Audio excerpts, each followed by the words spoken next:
Hey, KU basketball fans, this is Kansas City Star sports writer Blair Kirchhoff. Check out the new KUHoops.com to keep up to date on everything Kansas basketball. KUHoops.com has in-depth analysis from the Star's award-winning sports writing team, as well as news on recruiting, game previews, video highlights, and much more. KUHoops.com will keep you updated on Coach Bill Self as he tries to take the Jayhawks to their 13th straight Big 12 regular season title and into the NCAA tournament. Go to KUHoops.com now on your PC or mobile device.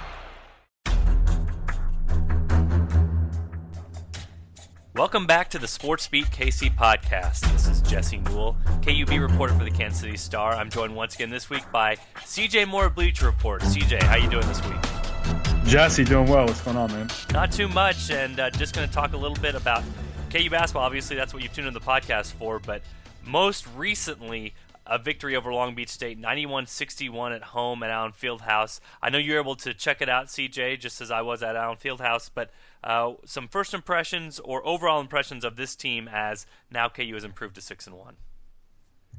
Well, I'd like to say, just start out with that I was wrong. You were wrong. I was wrong with small ball. How were you wrong with small ball? Because they're doing it more than even I thought they were. I was just saying, no. You were not wrong with small ball. I was wrong with small ball. That's what you're trying to get me to say here, isn't it? I did not anticipate that it would be. I kind of like backed off a little bit. I was like, okay, I'll give you maybe just like 10 to 15 minutes per game. No, it's more like 30 to 35 minutes per game right now. Would you say that's about right? Yeah, absolutely. Well, and a little bit of a different lineup last night because Landon Lucas was sitting out with an oblique injury, so that gave KU one less big man to put in there. But yeah, as the big man rotation has shortened because of the foul trouble, they've had to go small ball, and they've gone small ball a lot this year. It's been a huge change with KU's offense. And it's not just the foul trouble. I mean, I think the primary reason you're going to see so much of it, and you've already seen so much of it, yeah, the foul trouble has played a factor. But, we talked about this last week. I think Carlton Bragg's kind of struggles has led Self down that road just because it's his best lineups are his small lineups because of that. So let's talk a little bit about small ball. I read your story this morning about how KU in the past has relied so much on inside scoring and that's not necessarily a problem that they don't have it this year. And I agree 100% with you because there are more than one way to get layups and get inside shots. And in the past, it's been through running good offense and getting post touches. Now it's through running good offense, having good ball movement, spreading the floor, and attacking off the bounce. And it's just as effective as having a low post dominant score. Let me get some numbers for you, CJ, because I wasn't able to put this into my story last night, but wanted to get in there. We talked about this a little bit last week, but the percentage of shots at the rim that KU got last year compared to this year, you would think that it would have gone down because you're thinking, okay, well, KU isn't throwing the ball into the post as much. It's not doing that as often. But if you actually look at the numbers, KU's getting the ball in tight a lot more. Now, again, small sample size. It's not a Big 12 schedule yet, but last year, 37% of KU shots were at the rim. This year, 43% of KU shots have been at the rim. Okay, well, it's smaller guards, so KU's not finishing as well inside. It's a lot tougher for guards to make these shots rather than big men. Last year, KU 64% at the rim. This year, KU 68% at the rim. So that was kind of the main purpose of the article. I'm glad you agree with me with this, but it is a weird thing. It's kind of almost like KU fans see that there's no front court scoring, and you start to twitch a little bit. Has to have front court scoring. This is how Bill Self's offense is run. And I'm here to tell you this is not how every offense has to run. And we made the comparison off air a couple minutes ago just about Villanova and how Villanova was able to ride that to offensive efficiency and even a national title last year while having basically one big man in there who took every pass that was thrown to him and dunked everything that was close and really didn't need to have a bunch of low post scoring moves down inside. And KU so far this year, again, it's early. It hasn't worked against Big 12 opponents yet, but KU's played a decent-ish schedule so far. KU's been able to get those same shots at the rim, execute and make those shots more often, and not have the low post scoring it's had in the past. And so I'm here to tell you that this is not something that KU has to have on this year's team to be successful. If the Carlton Braggs and Landon Lucases of the world can simply go in, rebound, set screens, not turn it over, do all those sorts of things, and then dunk any ball that comes their way when they get a pass from Josh Jackson, I think that might be good enough for KU to have a really, really good offense. And you compare this team to the 2012 team as far as because Munson, we're comparing those two because he'd faced both of them, right? And going back to 2012, you did have a dominant post player in Thomas Robinson, and another pretty good one in Jeff Withey. And that team makes the national championship game. And the number you said was 40. Was it 43% of their attempts so far coming at the rim? Is that right? 43%. That's correct. So going back to that team, you would expect probably more shots at the rim because they had Thomas Robinson, right? He was all about that rim hate. He was all over the rim. Yes, correct. 38-3 that year of shots at the rim. Which is good. I mean, I don't want to talk about how this is a really bad percentage. That was right at the D1 average. I'd say 38% is good. Usually, it was at the D1 average that year. I think it's a little bit lower than that for shots at the rim, percentage of shots. I think it's around 34-35% if I remember right. The 2013 team also 43%. So that team, even though they didn't have Thomas Robinson, somehow got it in closer more often. And we could go into how Jeff Withey's like the most underrated player of the Bill Self era and how he was awesome that year. But I don't want to bore listeners with too much with that. But you go through these years. I'm just kind of clicking through right now, and it looks like this team is getting to the rim more often than any of the teams that are available, at least in the Hoop Math data, which again only goes back to 2012. So impressive how they're able to get it in close without the presence of a dominant inside scorer. And I think it's going to continue to be the case. Again, it's small sample size, but I think teams are going to have struggle to keep these dudes in front of them all season, just because not many opponents or not many teams can throw out a trio like Jackson, Mason, and Graham, who are just unbelievable off the bounce.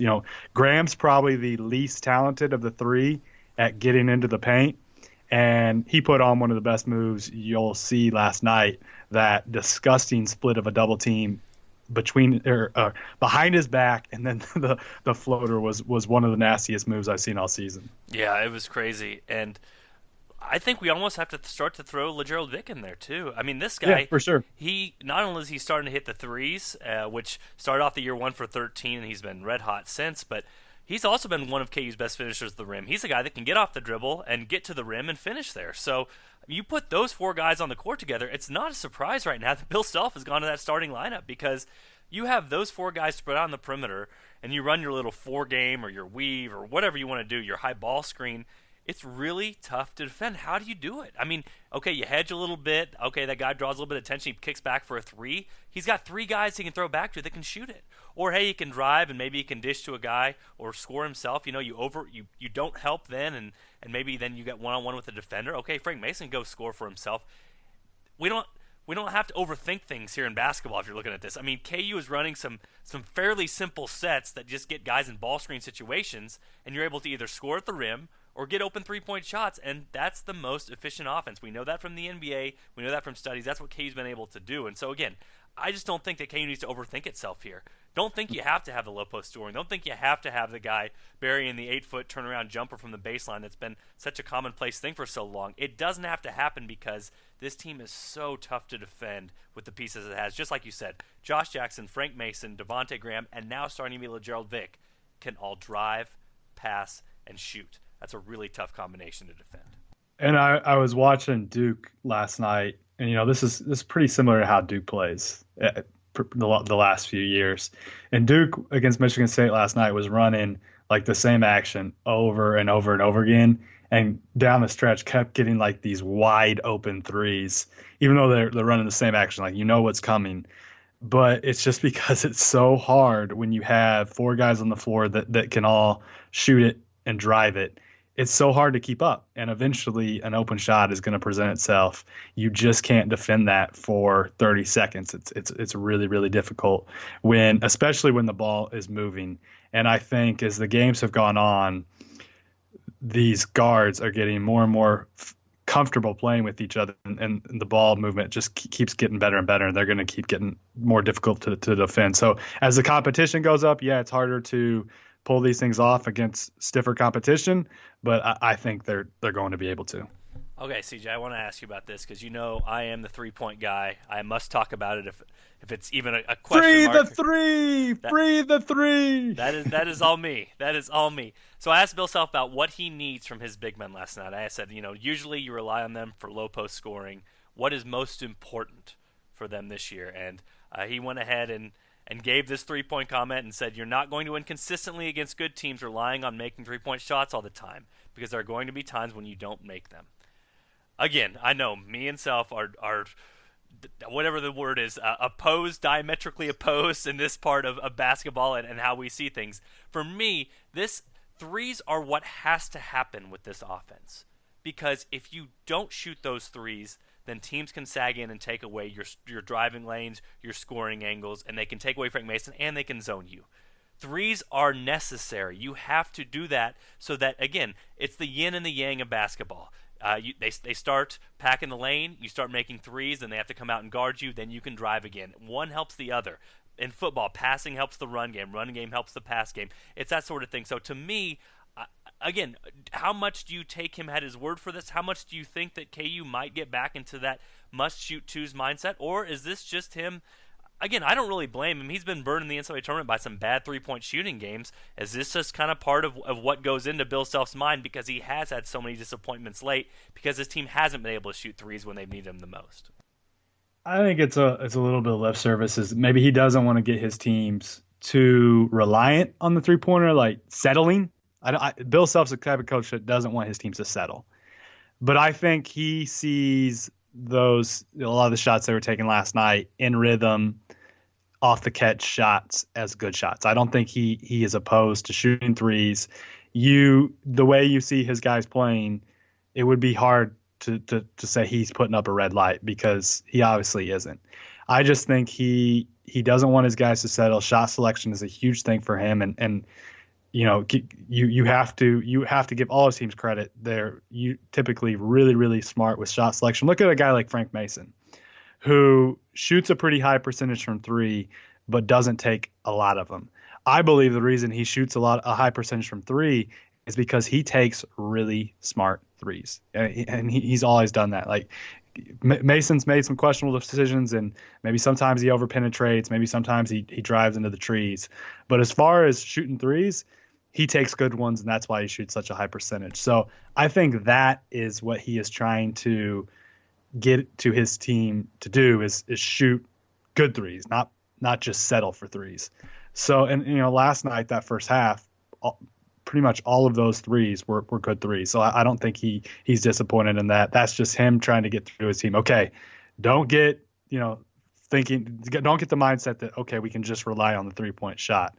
You can take threes, but make sure they're good ones. I understand your point, and I get exactly what you're saying. I think the only problem for me is that I'm with you. Those 3-point shots last night, I can't remember really a bad three. Maybe Josh Jackson had one, but those were all coming off of penetration and pitch, and guys were wide open. I mean, that's the threes. If Long Beach State, Devontae Graham told me after the game, he said he heard the Long Beach State guys yell out, pack it in, during KU's offensive possessions. I mean, if teams are going to yell that during your possessions, you know what they're trying to do. You got to make some threes. I mean, it's the same thing. If a team in football is going to put 10 guys in the box against you to stop the run, you're going to have to throw a bomb every once in a while. And so, again, I don't see any problems with the threes that KU took, especially, again, the players that were taking them. Speed was taking them. Legero was taking them.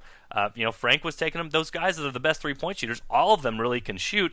But I think it's a little bit of a danger to have a successful game. I mean, they were 1.5 points per possession in the first half, CJ. I mean, that is, for those who don't follow the numbers, that is an unreal amount. I mean, they were playing about as efficient offensively as you can. Those were all good shots. It's just a little bit, off-putting to me when you have that happen, and then there's still kind of this warning after the game, like, I can't really shoot that many threes. Well, you know what? Sometimes that's what the defense dictates, and KU shooters are good enough to make the number of threes that they made last night. And they won't every single game, but they're good enough to make enough to make it an efficient offensive play. And one reason I thought early on when KU wasn't shooting well, I think we talked about it, Jesse. It was going to get better because the 3-point shots that this offense can create, that these guards can create, are some of the easiest shots in basketball. Drive and kick. When you're shooting a three, if you have a straight on pass where you don't have to turn your shoulders, you're not catching it. A three where the ball is being kicked out from the paint to a shooter rather than the ball maybe being swung from the top of the key. That kick out from the paint is a much easier shot. These are really, really good shots, better shots than a mid-range shot that's off the dribble. It's an easier shot when you're just catching, and you're already squared up and you're shooting. And those are a lot of the shots that KU's guys are getting. That's why I thought this team was going to be a pretty good 3-point shooting team, not just because the guys are pretty good shooters. You got Graham, you got Svi. I think Vic is probably somewhere between early on and what he was last night. I mean, I think he's a pretty good shooter, and he'll settle into like a 37% or so 3-point shooter. So you've got good shooters out there. They're going to be a good 3-point shooting team. And absolutely, you're right, Jesse. They should not be hesitant to take those shots when they're good 3-point shots, when you've run good offense. But, I can understand Self not wanting them necessarily to come down and transition, and the first look they get, even if it's just a semi-good look, taking it just because it's a semi-open three. Like, I understand maybe his logic there, but with the way they're running offense, they're going to get a lot of these good looks if they're patient, and I think they're going to usually shoot a pretty good percentage from there. You make a great point, CJ. One of the coaches I like to talk to when I do some of the play breakdown stuff, he always talks to me about when you're shooting baskets in the gym, when somebody's throwing you the ball, hey, they're giving you change, you made your shot and they're throwing it. Where are you getting the ball from? They're throwing it from the lane. They're grabbing the ball, the rebound from the lane, they're throwing it out to you. It's where most players practice their shots. They have their feet set already, and they get the ball from the lane, they shoot it up there. So most players are most comfortable not off the dribble and not, when the ball's thrown to them from the perimeter. They're most comfortable when the ball's thrown to them from the lane. That's where you get most of your shot practice attempts. So, again, I'm with you there. These were good attempts. These were all Josh Jackson, Frank Mason, Devontae Graham creating and then pitching out for open looks. And I think it could be more frustrating for this team if you see pump fakes off those threes and then guys trying to make even another play off of that and you end up with a turnover or a bad forced-up 2-point shot. Again, that spot-up 3-point shot should be good for you efficiency-wise if you just basically trust the process and trust that your guys are going to come out ahead if they make 35, 36, 37% of their threes moving forward. I don't want this just to be the 3-point podcast, so let's move on. I do want to talk about Carlton Bragg. CJ, what do you think KU is missing from Carlton Bragg? Oh, man. What are they missing from Carlton Bragg? I mean, I hammered him pretty hard last week. I'll go back to some of the points I made last week. I mean, I think he needs to focus on rebounding, which last night I believe he did rebound a decent. What did he get like 6 boards in 10 minutes or something like that? Yeah, it was a good rebounding night for him. It was a good rebounding night for him. So they need rebounding, but he did rebound well, but his defense was not good. I remember, I think it was in the second half, at one point he lets a driver go right by him. It ends up in a bucket right at the rim. Right away he gets pulled. So I think they need better defense. I don't know if it's I think it's somewhat of an effort thing, like that play there. I think why Self pulled him was probably somewhat of an effort thing. So they just need maximum effort. Once in right now he's only playing 10, 15 minutes a game. There's no reason for him not to be busting his butt every time. But I saw some of the quotes, I think it was in your story, where he's just, there's too much thinking going on. There's too much thinking of what's a good shot, what's a bad shot. And when you think, you don't play like you can play. So he just kind of needs to settle in. But I don't think he's a guy that brings a lot of toughness. Like Bill Self loves big men who bring toughness. That's just not him. Like he just needs to be a guy who hopefully can finish shots at the rim when they do penetrate and give it to him. I don't think he's a guy you really want to throw it to in the post. Do a little bit of pick and popping with him. That can be, that should be his bread and butter. Right now, I think so much is going on in his head about what's a good shot and what's a bad shot that I don't necessarily think he's a great shooter right now. And he needs to get in the gym, like I said last week. What he needs to do to have the best chance in his career is get in the gym and just become a great jump shooter. Just shoot jumper after jumper after jumper. And right now, I think he's a good shooter, but I don't think he's a great shooter. He's got a nice looking stroke, but it's not as trustworthy as a Graham or a Svi or something like that. So I do think he needs to eventually become a great shooter. But this year, I don't know if he's ever going to get back into Self's good graces where he plays 25 to 30 minutes a game. It could happen, but I'm just not seeing it at this point. Carlton Bragg is this year's Cliff Alexander. I mean, can we just say it? Can we say that he's dropped to that point as far as Doghouse goes? Because I'm about to read you some numbers off of Ken Palm, CJ. I looked up the SI projections just for fun. Luke Wynn and Dan Henner do a great job every preseason, and they project out offensive rating and usage percentage for every player out there. Just kind of give a baseline what they think.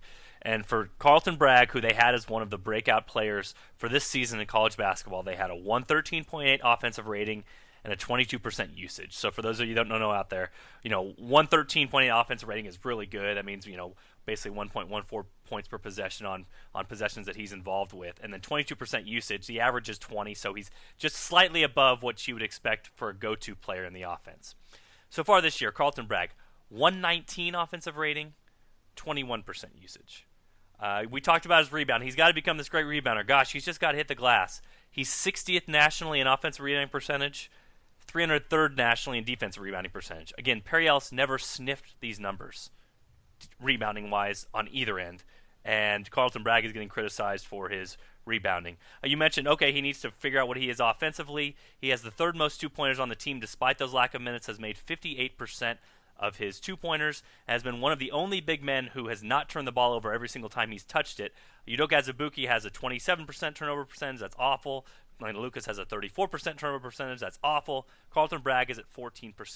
So I'm going to be honest with you. I think this is a Cliff Alexander situation. Like you said, there are certain things that are non-negotiables for Bill Self. Not playing smart, not hustling, not doing some of the grabbing the player yesterday when LaGerald Dick was on a fast break. I don't think he meant to do that. Okay, well, Bill Self thought he did, or at least was told by the official he did. Carlton told me afterwards that it was an accident. It was not something he did intentionally. And then also, like you said, letting a big man drive around you and getting a layup, which gets you checked out of the game. It's the Cliff Alexander theory. I mean, this is exactly what we were talking about with Cliff Alexander over and over again. This guy, across the stat line, does a bunch of things that should help KU win basketball games and is not getting the playing time that you would expect because of that. Now, the biggest problem for Carlton right now is the biggest problem for all KU's big men, which is foul trouble. 7.2 fouls per 40 minutes. I can go down the line. Udoka's 7.9. Landon Lucas is 8.2. Mitch Lightfoot somehow is 13.3 fouls per 40 minutes. I don't understand how that's even possible, but you can't play guys that are getting 7 fouls per 40 minutes. You're hurting the defense, and they can't stay in with foul trouble. So, to me, if Carlton can avoid fouls, I feel like there's a path to him getting more playing time, but again, it involves getting some of those intangibles that Bill Self values that maybe aren't as important to winning as might be with some other coaches, I guess I would say. I think a 119 offensive rating with 21% usage would play on most teams, but again, KU isn't most teams, so this is kind of an awkward fit for Carlton Bragg, trying to figure out what his role is on this team and what he needs to do for this team to get additional playing time. I see your point. I think those numbers, I don't buy into those numbers as much just because, one, small sample size. He's only playing 40% of minutes. And a lot of the baskets he's getting are generated from the guards. They're just easy buckets. They're offensive rebounds. He has to work for those. Yeah, how many buckets does he have off offensive rebounds? I believe it's 8 last time I checked. I can double-check the number, though. He's got 6 putbacks. But, that also, some of that is created off, you drive, you draw the defense, and you get an easy putback. CJ, you just agreed with me that the big men don't need to score in the low post this year. So why is there a problem when Carlton Bragg doesn't score in the low post? I do agree that I don't think you try to force feed him the ball in the post, and I said that earlier. I just don't necessarily know that you can flash up that 119.3 offensive rating and say, well, what's the problem? He's performing on offense. What's the problem? For one, there's no defensive metric that we can throw out there, really, that shows that he is a poor defender. And Jesse, you've seen it with your eyes. Is he defending well? No. He's not. But again, I'm saying that when we talk about funk here, I want to know what we're talking about. You know what I'm saying? Like, if we're talking about his rebounding being terrible, well, the numbers don't really reflect that. If we're talking about him not knowing his shot selection or being awful offensively, well, that doesn't really get borne out in the numbers either. So what are we really talking about with Carlton Bragg in this instance? Now, again, you can say small sample. You can say that he had a great game against Siena and all that sort of thing, which might be true. But I'm just telling you, like, okay, Carlton Bragg's 119 with a 21% usage, and Udoka's 88 offensive rating with a 21% usage, and we can't stop falling over ourselves talking about how great Udoka is. So I guess all I'm saying is let's back up a little bit here and not be so quick to go with the narrative that just says that he's really struggling. Again, I think he's definitely struggling with his role, but as far as struggling offensively, I mean, we don't take into account turnovers very often. He's very good with that, but how much is he struggling offensively? I don't know. I think, like I said before, I think he's doing some of the non-negotiable things with Bill Self that will get your butt on the bench really quickly. And part of that's fouls, part of that's not smart plays, and part of that's letting your man drive right around you. So I don't know the overall thing, if he's an overall positive or negative when you count all those things in, but I'm not sure he's as bad as everybody's making him out to be. Yeah, I mean, that's fair. But let me ask you this. What do you think is the better lineup performing both ends for KU? A lineup that includes – because you can't play – can you agree that you can't play Carlton Bragg at the 5? It depends on the lineup, but you're going to struggle defensively. That's something we've talked about all offseason. I mean, you're going to struggle defensively because we just talked about him driving around, other guys driving around him in the post. You know, that's okay. He's going to struggle against a team with a true big man. Okay, what's a better lineup right now? Carlton Bragg at the 4 or Josh Jackson at the 4? Jackson at the 4 pretty clearly. So I think you're answering right there why the playing time's not there. Partly, but yeah, partly is because I think the foul trouble too. But no, I get your point, and there's lineups. We've kind of been hinting at this all season. I think Carlton Bragg can give Kansas something it doesn't need. You know what I mean? Like, there's years in the past where KU might have really needed a guy with a good offensive rating that could score, that could do all these sorts of things. And this team with those 3 guards and sometimes 4 guards might not need that same scoring options. It's the reason I wrote that last night, just basically saying they might need those big men to be role players. And Carlton Bragg is trying to figure out, am I supposed to be a role player when I got brought in here to kind of be the next Perry Ellis? And I think Carlton Bragg would have a much better shot already and going forward playing minutes if he was better than Vic and Svi. And I don't think he's better than Vic and Svi right now. I think Vic and Svizus give Kansas a better team out there right now when they're on the floor than Bragg's on the floor. And that's why, to me, his path to playing time is kind of a hard one because he has to play the 4. I don't think he can play the 5. And they have to find time for Vic and Svi. And that's why his minutes are. He's going to have to be the one that kind of sacrifices. Yeah, it's a weird fit right now. I mean, I think Carlton Bragg is just a weird fit with this team and how they found this 4-guard look and how effective it's been. So it's something to definitely watch moving forward. Let's move on to another topic I know we want to talk about because I want to talk about this every single game. I feel like I want to write about it every single game. I have to hold myself back, but Josh Jackson's really good, CJ. He's a really, really good player. He's good at basketball. He's good at basketball, and he's a phenomenal passer. That bounce pass he threw to Svi, what is going on? Like, it's amazing to me, you know, there was a few empty spots in outfield past that northwest corner. It doesn't happen very often, but there was. I almost can't imagine when you're looking at $6 tickets on StubHub trying to decide to go to a game, and Josh Jackson is playing in that game. I mean, I think I'm snatching those tickets up because this guy might be the most entertaining player that Self has ever had. What's crazy to me is that Wiggins year, the Wiggins mania was just insane. I think back to I know I heard like their holiday clinic, for example, for kids was like record numbers. I think late night that year was pretty nuts. I don't think you saw in non-conference many empty seats. Like there was just, would you agree there was like this Wiggins mania? The very first camp game he had, the campers that were somewhere in the range between 6 and 16 years old were chanting Andrew Wiggins before he even got on the court. So mania would be the right word. It was because of the pre-college Wiggins hype in a way. But I'm here to tell you, Josh Jackson's a more fun show. Like so far, he's been a better player and a better show at Kansas. Now, one of my buddies brought up the point that Josh Jackson's doing this at 19.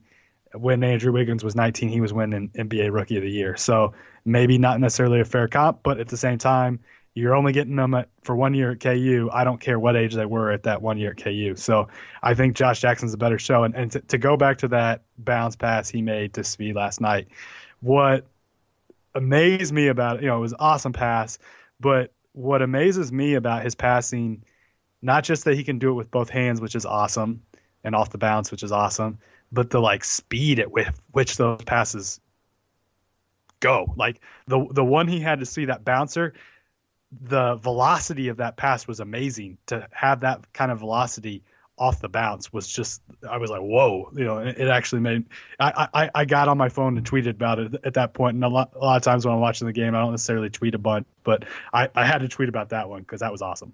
Yeah, I think it's crazy to me to watch him, and also I think a good sign is he continues to pass, even when guys haven't been finishing a lot of his passes either. Svi dropped one in the corner last night. I was going to talk about that one too. There's been a couple guys that have blown layups when he's gotten it to him, but he's such that's what's so rare about this. Like, a lot of times you expect one and done players to come in and kind of be about themselves and want to rack up their own numbers. And I think we saw just glimpses of that early with Josh Jackson, kind of trying to get his own, you know what I mean, kind of trying to do his thing.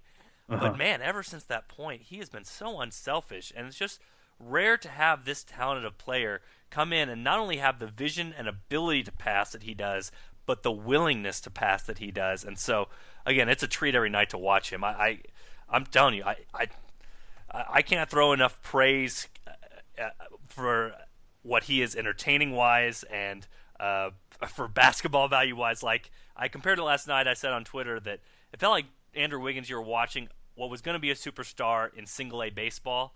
It feels like you're watching with Josh Jackson, a AAA player who's going to get called up next week. That's what it feels like. It feels like this guy's like a week away from being ready for the show. So it's so much more fun to watch him because you don't know what he's going to do. He is so much more ready at this point to do so many more different things, and then just the vision he has and the ability to pass and the willingness to pass. It's been a pretty amazing combination so far.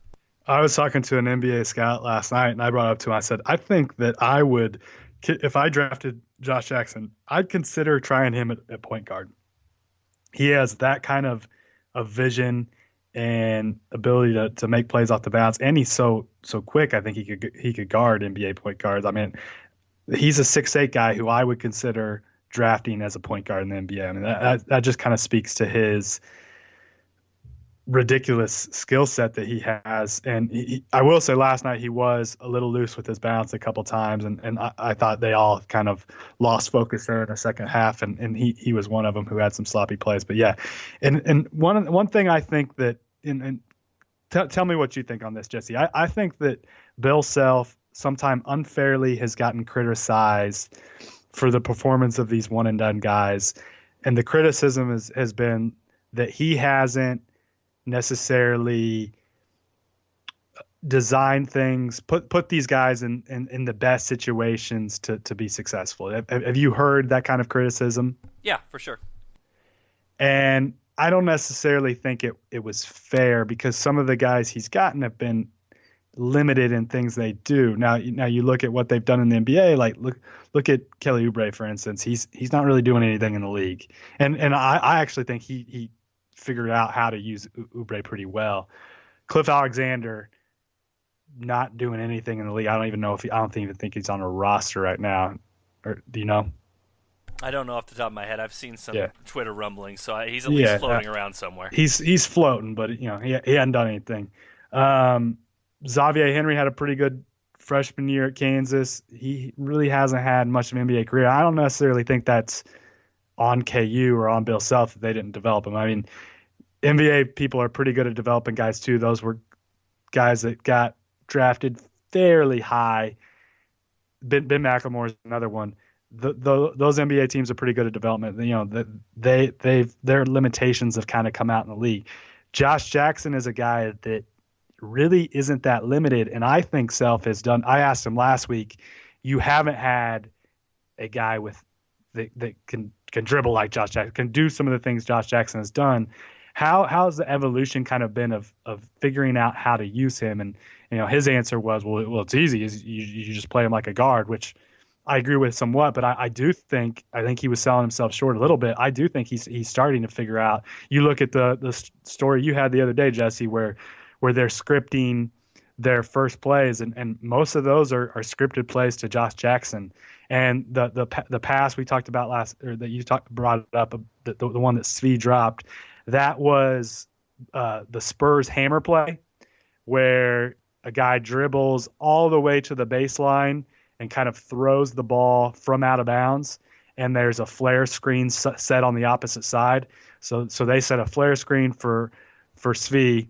He floated out to the three-point line, and the idea was for Josh Jackson to drive all the way underneath the basket and whip a pass with one hand out to Svi, which is exactly what he did. It was on the money. Svi just happened to drop it. So he is really figuring out ways to utilize Jackson's skill set, and I think Self is kind of figuring it out as he goes, and it just keeps getting better. It's almost like you are seeing Bill Self put a guy in position to really, really succeed. Now, obviously, like Self said, it's easy. You just play him like a bard. But I do think you're seeing that no, it wasn't necessarily on Bill Self with some of these other guys. It was just maybe that their skill set wasn't what everyone thought it was. And with Josh Jackson, you're getting to see everything. Yeah, no, and I don't want to. Really quickly, I don't want to say that guys are immediately failures at KU because they didn't make the NBA, because I think we're also talking a little bit about this with Andrew Wiggins and Josh Jackson in comparison. I mean, Andrew Wiggins, again, was younger than Josh Jackson is now. Mm-hmm. Guys are at different levels of their development, so it's a little bit unfair to say, okay, well, this guy was bad at KU and he was bad in the NBA, and that's probably one reason for it. I think for Bill Self, the criticism he's gotten is mostly with freshman big men that haven't been able to learn his system or haven't been able to do the things that he's wanted to get them in there. Because we talk about Xavier Henry, Kelly Oubre didn't play early, but man, late he played about every available minute. Some of these guards under Bill Self Andrew Wiggins had no problems, Josh Jackson has no problems. I think it's mostly the Sheck Diallo, Cliff Alexanders of the world that have had the issues getting in there. And again, you make a good point at least that those players might not have been as complete as the draft projections might have made you assume going into those seasons. But I think you make a great point, and I don't think Bill Self answered your question like you wanted him to, and probably didn't answer it maybe as truthfully as he wanted to, because if you go back to that one article I did about KU, how they score on their first 6 plays of every game, there was one play against Duke was very interesting. KU ran a version, I believe it was of its neck play, where they basically clear one side, they get it to the wing, and then they throw it into the big man, and it's kind of a one-on-one sort of thing where they can get an angle, get an easy bucket. But in this instance, they made Andrew Wiggins the big man, and they made Carlton Bragg the guard to go out and pass it. So made Josh Jackson. I'm sorry, Josh Jackson, not Andrew Wiggins. But that's just one example of what you're talking about. Like, that's getting creative with Josh Jackson's skill set. Luke Kennard's probably going to be guarding him. Luke Kennard is smaller than him. So you basically switch your big man and your guard, and you get Josh Jackson an opportunity in the post. I mean, that's something you wouldn't have seen from KU in years past. You talked about with the hammer screen. KU ran that exact same play the previous game with Landon Lucas setting that fade screen to the corner for Svi, and Svi made that 3 from the corner. Josh Jackson executed. You saw late in the game, you talked about him becoming loose with his handle. Bill Self made Josh Jackson point guard on those last few plays again, just to see what it looked like, just to see if he could handle that in late game situations with the ball in his hands to create. Now, it didn't go well for KU. Maybe he will kind of back off of that in the future, but you can see Bill Self, his mind is churning right now. It's like it's going in overdrive thinking, how many ways, how many situations, how many things can I get Josh Jackson to do that he can be comfortable with and make this an efficient offense? And so I definitely agree with you. This tool, this Swiss Army knife, has more tools than Bill Self has ever had in a player before. So he's still kind of trying to test the limits to see all the different things he can do with Josh Jackson. And again, that's got to be exciting for KU fans and KU staff to know that all these things he's basically picked up and mastered so far, the future could be even more as he gets more comfortable with the offense and what he's doing out there.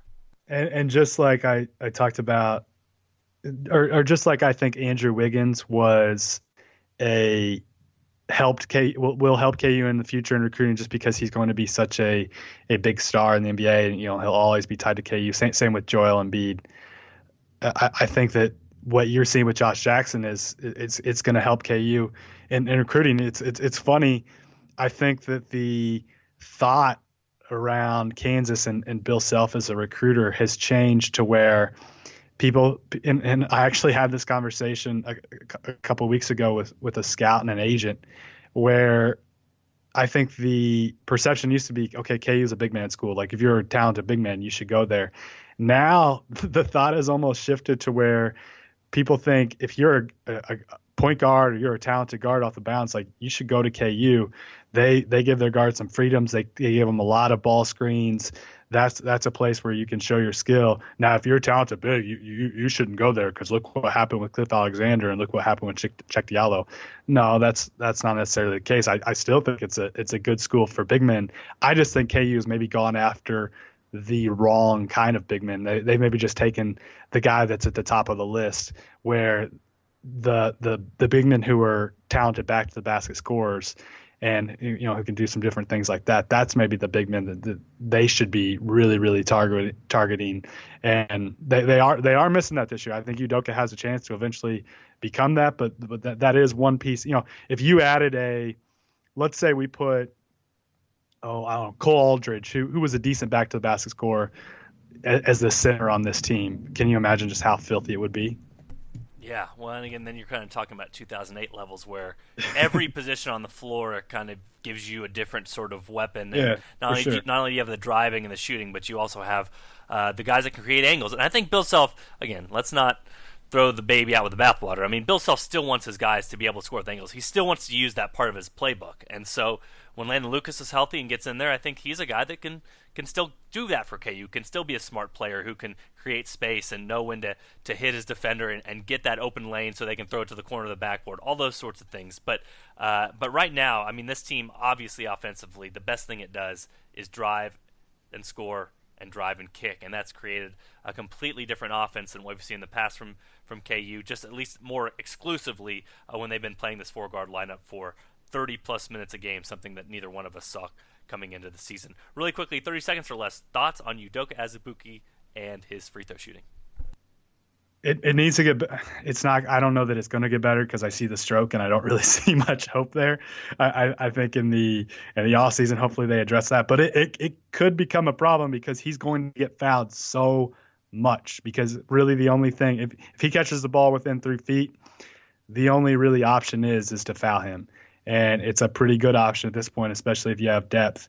And I don't, maybe he'll shoot better than 33%, but it's going to be tough for him to get much over 50% this year.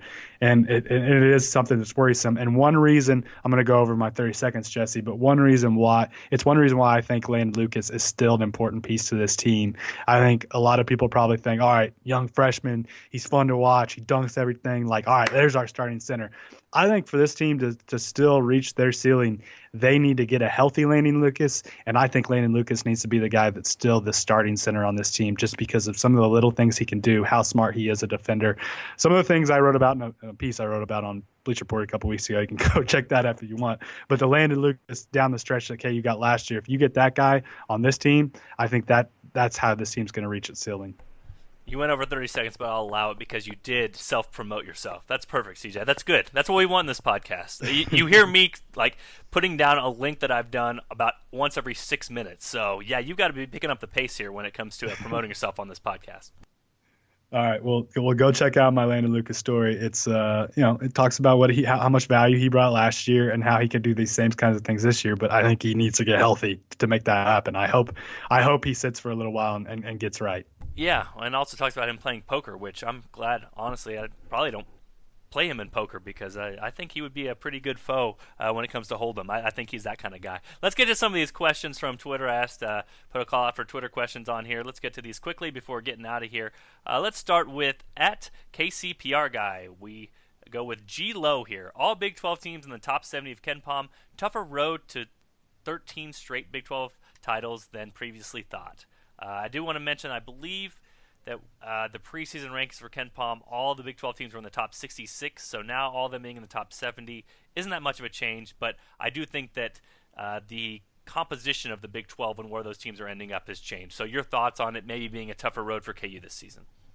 I don't think much has changed from the preseason other than Baylor is probably even a little better than I thought, and I picked Baylor number 2 in the Big 12 in the preseason, just because their big kid is Joe Akil. I can't say his last name. he is a little better than I anticipated, and they've kind of got a nice mix. I actually have more self-promotion. Woohoo! You ready for this, Jesse? There you go. That's what I'm talking about. I have a piece coming out about Baylor. I believe it hits the site tonight. It'll be on Bleacher Report tomorrow. Just talking about how Baylor is a team that's pretty complete, has the best wins in the country so far. If you look at resumes, nobody's got a better resume than Baylor, and does have some big men, in particular Jonathan Motley, that might be able to give KU some problems. I mean, Motley he's a problem for anybody, but he could be a problem for KU. So I still think KU is the clear-cut favorite, but I think Baylor is a little bit better number 2 than we anticipated. But other than that, it's about what I expected. I think you have a lot of good teams who will beat up on each other, but I don't think you have the top tier is not as deep as it was last year, where Iowa State and West Virginia and Oklahoma, along with Kansas, were all pretty darn good. All teams that probably would have had, I thought last year had a chance to reach the Final Four. Obviously, Oklahoma did. So I don't think, other than Baylor, there's a team that's kind of close to KU, but it's still it's a really deep conference who I think is going to beat up on itself. Yep, so I think same as always, somebody's got to beat KU at Allen Fieldhouse, and if that doesn't happen, then KU's not going to lose to the Big 12. So we'll see if one of these teams can do it coming up here from January through the beginning of March. Let's get to Nick Schwert, our favorite radio guy from 1320 KLWN here in Lawrence. How is this team so good at defending 2-point shots? Any theories, CJ? Yeah, it's the perimeter defense. I think you have 5 perimeter defenders who are really, really good at keeping the ball in front of them. And when you keep the ball in front of you and you don't allow teams to get to the rim, it's kind of like what we were talking about with KU, so easily being able to beat people off the dribble. Well, when you allow people or disallow people from beating you off the dribble, it helps your 2-point defense. So they're forcing people into shooting a lot of tough twos, a lot of mid-range jumpers, which Jesse can tell you is the worst shot in basketball. So I think that's how it's you can get it done without having an elite shot blocker if you have great perimeter defense. I think that's how they're getting it done. Your theory, Jesse? That's basically my theory. Not only KU 72nd nationally in forcing 2-point jump shots, which is the worst shot in basketball, as you will hear me repeat over and over again. And as you might expect, teams are not shooting very good percentages on those jumpers, 30.2%. So KU's ranks in the top 65 in that category as well. I also will mention this. It doesn't seem like it, but KU's been a pretty good shot blocking team this year as well. If I look at their numbers, I believe top 60, if I remember right. I can look up the number real fast here. But, Udoka Azubuike, you got Josh Jackson. Landon Lucas, when he's in there, has blocked a few. Yeah, 59th in block percentage. So KU does challenge shots at the rim, and at Allen Fieldhouse, they get a lot of those blocks. It seems like didn't have many against Long Beach State last night, but it seems like you look at the block percentage, Josh Jackson's in the top 300, Landon Lucas, again, is good. Dwight Colby has contributed some when he's in there. Even Mitch Lightfoot has contributed some. So they have enough bodies that can block shots that it adds up to they're a pretty decent shot blocking team, make it tough for teams at the rim. And again, if you do that, then teams are forced to shoot floaters and shoot in the mid-range, and that's not the shots that you want to get, especially against a good team like Kansas. And small sample size alert there. I mean, it's still really early, but it is if based off the numbers so far, it's the best KU shot blocking team since 2014 when they had Joel Embiid and Tarek Black back there. So far, pretty good, but small sample size. We'll see how that plays out. I would think that this might be one of the more stable ones, though. I would think they could keep that sort of shot blocking again, especially with a guy like Josh Jackson contributing a lot of them that you don't really think about. He does. I think he's second on the team in blocks, actually. Yep, eight blocks for Josh Jackson and 9 for Udoka. So he gets a lot more blocks than you think, and him providing steady block numbers, about 1 a game, is going to be able to keep those numbers up for KU. Let's get one from Jordan Henderson. Is this Self's best backcourt of all time?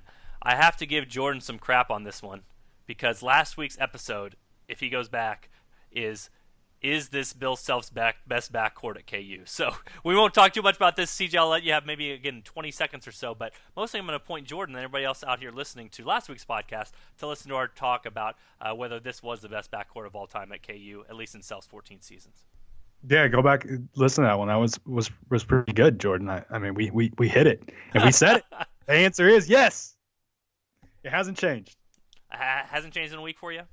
Nope. Nope, still there for me. All right, at Beware Fog, would KU B-ball have landed Josh Jackson if Selden and Green hadn't left? Your thoughts? It's hard to play in a world like that, but probably not. What do you think, Jesse? No, I'm going to say no on that one. I don't want to go all conspiracy theory on everybody, but don't you think Wayne Selden leaving was kind of a foregone conclusion for a couple months at the end of last year? I think all this was sort of in motion, wasn't it? I mean, Wayne Selden was going to leave. He'd been there 3 years. He wasn't coming back. And Josh Jackson was kind of the natural fit once Wayne Selden made it official. So I think that it's kind of almost a question, an unanswerable question, because I don't think that scenario was ever going to play out. But if Selden would have come back, would Josh Jackson be at KU? I don't think so. At the same time, nobody was going to beat Josh Jackson out from a starting spot. So, I mean, you could really just slide Selden into where Vic is starting right now, and everything would be hunky-dory. Can you imagine how much small ball that team would have played if you had Selden in this? I mean, you would have had to play four guards all the time. Yeah. Oh, yeah, for sure. Last one from Michael F. Marshall. Can KU win the Big 12 National Championship playing four guards as the primary lineup? Example, 30-plus minutes per game per guard. I guess I'll answer that kind of like I'd answered earlier. Could Villanova do it last year? That's kind of my answer to the question. I think that it's definitely possible. I think with the offensive efficiency that KU's shown and the ability to at least hold its own defensively and hold its own on the defensive glass, I think that absolutely could happen with KU this year. Thoughts, CJ?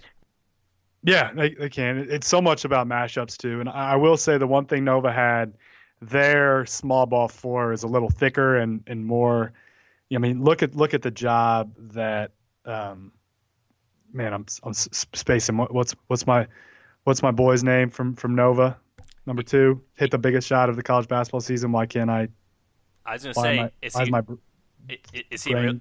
Is he really your boy? If you don't know who who he is, Chris Jenkins, is that Chris Jenkins? Sorry, Chris Jenkins. Yeah, only hit one of the biggest shots in NCAA history, and I'm spacing on your name. Sorry, Chris. I apologize. I know you're listening. I'm sure he listens to the podcast, so it's okay. He's listening, and he accepts your apology. Chris was a little easier for him to guard post guys. Look at what he did to Perry Ellis. He deserves a lot of credit for shutting down Perry last year. He's a little easier for him to defend in the post. So it could be, it could come down to matchups. You hope that KU won't face a team that has elite back to the basket 4 man, but really, honestly, there aren't a lot of those teams out there. So yeah, I think they can do it. And I think the small ball lineup is probably the one that gives them the best shot, because that's going to be their best team. Yeah. And we got to remember too, Villanova in the championship game played UNC, which was a team that had that sort of matchup. Had the back to the basket scorers that could do that, and Villanova was able to survive in that game. Again, tiny sample, one game, anything can happen, that sort of thing. But this is a strategy, philosophy, whatever you want to call it, that can work and does work in today's college basketball. So it's been very fascinating to watch it work for KU as well, and we'll see how that progresses throughout the rest of the season. Anything else you want to pub, CJ? Is there any other stories that are coming out for you, or anything else you want to check out at Bleacher Report?